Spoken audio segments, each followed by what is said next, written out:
कभी आपने सोचा जितना आप किसी को रोकने की कोशिश करते हैं वो उतना ही आपसे क्यों दूर होता जाता है? क्यों बाज़ लोग हमें इग्नोर करते हैं, बदल जाते हैं और हम अंदर ही टूटे जाते हैं? क्या हम वाकई दूसरों के रवैये के गुलाम बन गए हैं? क्या ज़िंदगी का मतलब सिर्फ लोगों को खुश रखना है या खुद को बचाना? मेल रॉबिन्स कहती हैं, अगर वो जानना चाहते हैं तो उन्हें जाने दो, लेट देम। यह सिर्फ एक जुमला नहीं है, एक मुकम्मल फ़लसफ़ा है, एक इमोशनल शाफ़ियाबी का रास्ता, एक पावरफुल ट्रुथ जो आपकी ज़िंदगी बदल सकता है। आज की वीडियो में हम खोलेंगे लेट देम थ्योरी की वो राज जो आपको अंदरूनी सुकून दे सकते हैं, जहरीले रिश्तों से निजात दिला सकते हैं और आपको वो ऐसा इंसान बना सकते हैं जो खुद को अहमियत देना सीख जाए। ये सिर्फ किताब नहीं, ये हर उस दिल के लिए पैगाम है जो टूट कर भी किसी को रोकता रहा। तो आइए आज मिलकर सीखते हैं लेट देम कहने का हुनर, क्योंकि सुकून रोकने में नहीं, छोड़ देने में छुपा है। चैप्टर 1, दूसरों को कंट्रोल करना छोड़ दो और खुद पर इख्तियार हासिल करो। एक लड़की थी, नाम था माया। माया हमेशा दूसरों के रवैयों पर बेचैन रहती थी। अगर कोई दोस्त उसे जवाब न दे तो वो पूरी रात सोचती रहती कि आखिर उसने क्या गलत किया। अगर किसी मीटिंग में लोग उसकी बात को इग्नोर कर दें तो वो अंदर ही अंदर शर्मिंदगी महसूस करती। वो हर वक्त दूसरों को खुश करने, राज़ी रखने और उनकी अप्रूवल लेने की दौड़ में लगी रहती। एक दिन वो बहुत थक गई और वो मेल रॉबिन्स की एक वीडियो पर रुक गई जहाँ एक जुमले ने उसकी ज़िंदगी बदल दी। Let them. You don't need to control others, you need to free yourself. Mel Robbins. Mel Robbins कहती हैं, हमारी सबसे बड़ी थकन वो की वजह यह है कि हम दूसरों के इमोशनल रवैये को कंट्रोल करने की कोशिश करते हैं। हम चाहते हैं वो हमें इग्नोर ना करें, वो हमारे हक में बोलें, वो हमें छोड़ कर ना जाएं, वो वैसा ही बर्ताव करें जैसा हम चाहते हैं। लेकिन जब हम ये सब कंट्रोल नहीं कर पाते तो हम खुद पर शक करने लगते हैं, शर्मिंदा होते हैं और अंदर से टूटने लगते हैं। मेल रॉबिन का फ़लसफ़ा। मेल रॉबिन्स कहती हैं, जब हम दूसरों के रवैये पर फोकस करते तो हम अपनी ताकत खो देते हैं। जब हम लेट देम कहते हैं तो हम खुद पर फोकस वापस ले आते हैं। माया ने खुद से पूछा, क्या मैं वाकई लोगों को रोक नहीं सकती? क्या मुझे हर बार उनका रवैया एनालाइज करना पड़ता है? क्या मैं खुद को हर वक्त दूसरों के रिएक्शंस के हवाले करती रही हूँ? और फिर एक दिन दिल में कहा, अगर वो मुझे इग्नोर करना चाहते हैं, लेट देम। अगर वो बदल गए हैं, लेट देम। अगर वो वापस नहीं आना चाहते, लेट देम। और उस दिन के बाद माया ने खुद को आज़ाद कर लिया। जब आप दूसरों को कंट्रोल करना छोड़ते हैं तो आपके पास सुकून आता है, इमोशनल हीलिंग शुरू होती है और आप अपनी ज़िंदगी को बेहतर सिमत में ले जा सकते हैं। लेट देम थ्योरी हमें यह सिखाती है कि दूसरों के रवैये की जिम्मेदारी हम पर नहीं, हम सिर्फ अपने रद्द अमल के मालिक हैं। लेट देम जज, let them walk away, let them misunderstand you, your peace is worth more. रोज़ सुबह अपने दिन की शुरुआत इन जुमलों से करें, मैं दूसरों के रवैये को कंट्रोल नहीं करूँगा, मैं सिर्फ खुद पर इख्तियार रखूँगा। मैं अपनी तवानाई उन चीज़ों पर खर्च नहीं करूँगा जिन पर मेरा इख्तियार नहीं। जो जा रहा है मैं उसे जाने दूँगा सुकून के साथ। दूसरों को बदलने या रोकने की कोशिश आपको थका देती है। लेट देम थ्योरी कहती है, जो करना चाहते हैं करने दो, अपनी तवज्जो वापस लो खुद पर, खुद को जंजीरों से आज़ाद करो। Let them do whatever they choose because you are choosing peace. Chapter 2, रिश्तों में खुद को न खो, अपनी कदर पहचानो। इरफान एक हसास दिल रखने वाला इंसान था। वो अपने हर रिश्ते में हद से ज़्यादा इन्वेस्ट करता, हर वक्त दूसरों को खुश रखने की कोशिश करता, अपने जज्बात को छुपाकर दूसरों की मर्ज़ी को अहमियत देता, खुद को प्रूव करते रहता कि मैं तुम्हारे काबिल हूँ। मगर फिर भी उसकी करीबी लोग बदलते गए। किसी ने बात करना छोड़ दी, किसी ने ताल्लुक़ ख़त्म कर दिया और किसी ने बेरहमी को नॉर्मल कह दिया। इरफान उलझ गया। वो अक्सर सोचता, आखिर मैं कहाँ कम पड़ गया। और फिर एक दिन उसने पढ़ा, if someone doesn't see your value, let them go. If you keep proving your worth to someone, you already forgotten your value. हम रिश्तों में अक्सर ये भूल जाते हैं कि हम कितनी बड़ी कीमत रखते हैं। हम खुद को बार बार साबित करते हैं और वो हमें बार बार नज़रअंदाज करते हैं। लेट देम थ्योरी कहती है, अगर वो आपको समझने की बजाय बदलना चाहते हैं, लेट देम। अगर वो आपकी जज्बात का मजाक उड़ाते हैं, लेट देम। अगर वो आपको आप जैसा कबूल नहीं करते, लेट देम। क्योंकि जो रिश्ता आपकी असल को मुस्तरद करे वो रिश्ता ज़ख्म बन जाता है। इरफान ने खुद से पूछा, क्या ये रिश्ता मेरा सुकून छीन रहा है? क्या मैं सिर्फ उनकी मर्ज़ी पर जिंदा हूँ? पहली बार उसने दिल में कहा, अगर वो मेरी कदर नहीं करते, लेट देम गो। और उस दिन वो खुद को दोबारा पा गया। मेल रॉबिन्स कहती हैं, रिश्ता तब तक खूबसूरत है जब तक आपको अपना आप न छोड़ना पड़े। जब आप खुद को खोने लगें, जब आप खामोश हो जाएं सिर्फ रिश्ता बचाने के लिए तो समझ लें आप रिश्ते में नहीं बल्कि कैद में हैं। अपनी कदर को कभी छोटा मत समझो। अगर कोई बार बार आपको नीचा दिखाता है उसे करने दो और खुद से आगे बढ़ो। लेट देम कहने का मतलब है नफरत नहीं बल्कि अपनी ज़ाती इज्जत। Let them leave, let them cost, let them choose others, you choose you. रोज़ आईने में देखकर खुद से कहो मैं काफ़ी हूँ, मुझे अपने वर्थ साबित करने की ज़रूरत नहीं। अगर कोई आपको एहसास से कमतरी मुब्तला कर रहा, let them go, your peace is more precious. रिश्ते कभी भी आपकी खुदी से बढ़कर नहीं होने चाहिए। हाँ, ये लेट देम थ्योरी हमें सिखाती है अगर किसी को हमारी कदर नहीं तो वो हमारा हक नहीं। अपने दिल की इज्जत करें, अपनी मौजूदगी की ताकत को पहचानें। मोहब्बत कभी नहीं कहती कि तुम बदल जाओ, मोहब्बत कहती है तुम जैसे हो वैसे ही खूबसूरत हो।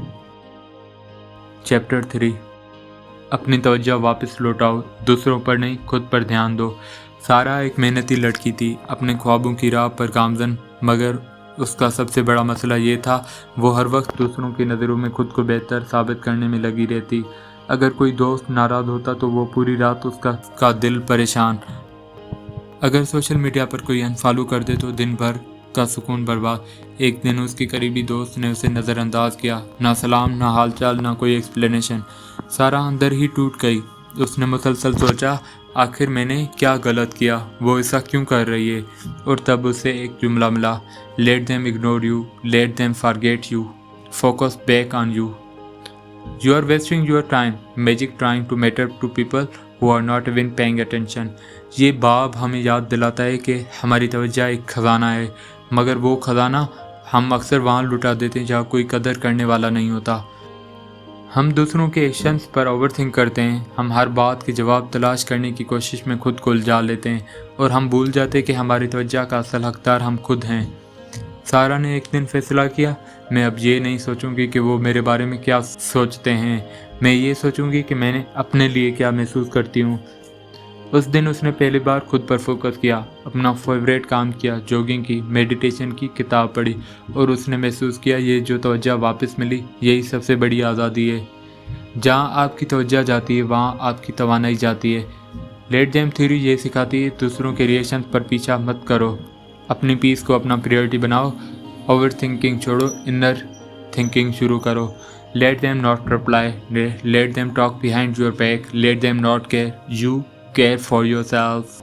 आपकी तवज्जो आपका सबसे कीमती असासा है, दूसरों के रवैये पर नहीं अपने इनर पीस पर तवज्जो दें। लेट देम थ्योरी आपको सिखाती है कि दूसरों की क्योस से निकलकर आप अपनी कामनेस में वापस आ सकते हैं। चैप्टर 4, ताल्लुक़ की हद, ये तुम्हारा काम नहीं ये तुम्हारा हक है। निदा एक नरम दिल लड़की थी, उसके एक करीबी कज़न सहर हमेशा उससे फ़ायदा उठाती रहती। जब चाहा कॉल कर दी, जब दिल किया गुस्सा निकाल दिया, जब ज़रूरत पड़ी निदा दौड़ी चली आई और जब निदा को सहर की ज़रूरत पड़ी सहर बिज़ी हो गई। निदा हमेशा सोचती मैं खामोश हो जाती हूँ ताकि ताल्लुक़ ख़राब न हो, शायद मैं बर्दाश्त करती रहूँ तो रिश्ता बच जाए, मगर रिश्ता बचाने के चक्कर में निदा खुद को खो चुकी थी। तब एक दिन उसने मेल रॉबिन्स का ये जुमला पढ़ा, let them cross the line once, they will keep stepping over you forever. उस एक जुमले ने निदा को झंझोड़ कर रख दिया। इस बाब में वाज़ेह अल्फाज में मेल रॉबिन्स कहती हैं, अगर आप किसी को बार बार अपनी इज्जत पामाल करने दें, अगर आप नो नहीं कह सकते, अगर आप हर बार खामोश हो जाते हैं ताकि रिश्ता न टूटे, तो ये दूसरे की गलती नहीं, ये आपकी इजाज़त है।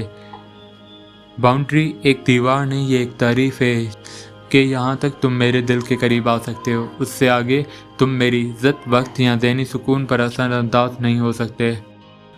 मेल रॉबिन्स कहते हैं, people treat you how you allow them to. Saying no doesn't make you rude, it makes you responsible for your peace। Nida ने एक दिन सहर की कॉल नहीं उठाई, उसे लगा शायद गुनाह हो गया, मगर अंदर से एक सुकून था। उसने दिल में कहा, अगर वो मेरी खामोशी को नाराज़गी समझे तो लेट हर गो, अगर वो मुझे सेल्फिश समझे क्योंकि मैंने हद बनाई तो लेट हर। उस दिन के बाद निदा के रिश्ते तो कम हुए मगर जो बचे वो असली थे। अगर कोई बार बार आपसे तवक्को रखता है कि आप हमेशा अवेलेबल रहें तो कहो, मैं माजूरत ख्वाह हूँ, उस वक्त मैं अपने लिए वक्त ले रहा हूँ। जब दिल गिल्ट दे कि शायद मैं बुरा इंसान बन रहा हूँ तो खुद से कहो, सेल्फिश बाउंड्रीज नहीं होते, बाउंड्रीज ज़रूरी होती हैं। एक फुर्सत बनाएं, वो लोग या बातें जो बार बार आपको इमोशनली एहसास करती हैं, उनके लिए एक सॉफ्ट बट फर्म बिल्ट तैयार करें। ताल्लुक़ की बुनियाद सिर्फ मोहब्बत नहीं हद बंदी भी है। जो रिश्ते बाउंड्रीज नहीं समझते वो इवेंचुअली आपका सुकून खा जाते हैं। लेट देम थ्योरी कहती है अगर वो बुरा मनाते हैं कि तुमने हद बनाई तो लेट देम। अगर तुम अपनी ज़ात को खोकर ताल्लुक़ निभा रहे हो तो वो ताल्लुक़ नहीं, एक खामोशी है। लेट देम, मगर तुम खुद को मत छोड़ो। चैप्टर 5, खुद को बचाओ, सबको खुश करने की कीमत पर नहीं। आमिर एक खुश इखलाक इंसान था, हर किसी की मदद करता, हर किसी के लिए अवेलेबल रहता। अगर किसी दोस्त ने कहा यार एक काम है तो फ़ौरन पहुंच जाता। अगर ख़ानदान में किसी ने मशवरा मांगा तो अपनी सारी एनर्जी लगा देता। लेकिन आहिस्ता आहिस्ता आमिर ने महसूस किया उसकी अपनी लाइफ पीछे रह गई, उसकी खुद ही दबी जा रही थी और उसकी यश दूसरों के लिए आसान उसके लिए बोझ बन चुकी थी। फिर एक दिन उसने मेल रॉबिन्स का एक जुमला पढ़ा और जैसे दिल की बंद गिरहें खुल गई। You are not born to make everyone happy, you are born to be whole. हम सबको बचपन से ये सिखाया गया है कि अच्छे बच्चे हमेशा खुश रखते हैं और हर किसी को, मगर किसी ने ये नहीं सिखाया खुद को खुश रखना सबसे पहली जिम्मेदारी है। मेल रॉबिन्स बाब 5 में हमें ये एक कड़वी मगर सच्ची हकीकत बताती हैं। अगर आप सबको खुश रखते हैं तो आप खुद को ज़रूर कहीं खो देते हैं। अगर लोग आपकी नो से नाराज़ होते हैं, लेट दें। अगर वो आपकी हद को बुरा समझते हैं, लेट दें। अगर वो कहते हैं तुम बदल गए हो, लेट दें। आमिर ने एक दिन दफ्तर से छुट्टी ली, किसी काम के लिए नहीं बल्कि सिर्फ अपने लिए। उसने फ़ोन साइलेंट किया, दोस्तों की डिमांड्स को अवॉइड किया और पहली बार खुद से सवाल किया मैं आमिर को कितना वक्त देता हूँ। जवाब आया बिल्कुल नहीं। और उस लम्हे आमिर ने खुद से वादा किया अब मैं खुद को बचाऊंगा, सबको खुश रखने की कीमत पर नहीं। मेल रॉबिन्स कहती हैं pleasing everyone is a job you never applied for, stop working over time. Let them theory हमें ये सिखाती है लोगों को खुश रखना हमारा फ़र्ज नहीं, खुद को इज्जत देना खुदगर्जी नहीं, ज़िंदगी का असल ज़रूरत है। अगर कोई आपकी बाउंड्रीज़, आपकी प्रायोरिटीज़ या आपकी ज़िंदगी की चॉइसेस से नाराज़ हो तो let them, your peace is more important than their approval. अगर अगली बार कोई आपसे ऐसी चीज़ मांगे जो आपकी वक्त, तवानाई या जज्बात पर बोझ डाले तो दिल में कहो मैं सब कुछ नहीं कर सकता और ये बिल्कुल ठीक है। रोज़ सुबह अपने लिए एक सवाल रखो, आज मैं अपने लिए क्या करूँगा। प्रैक्टिस सेइंग नो ग्रेसफुली, मादरत में इस वक्त खुद पर फोकस कर रहा हूँ। लेट देम थ्योरी हमें ये सिखाती है सबको खुश न रखो, खुद को थामो, सुकून को तरजीह दो। हर कोई खुश हो ये मुमकिन नहीं, मगर तुम खुद से खुश हो ये ज़रूरी है। जब तुम खुद पर हर किसी के ख्वाहिशों में दफन कर दोगे तो एक दिन तुमने खुद को पहचानना छोड़ दोगे। लेट देम बी अनहैप्पी, तुम खुद से वफादार रहो।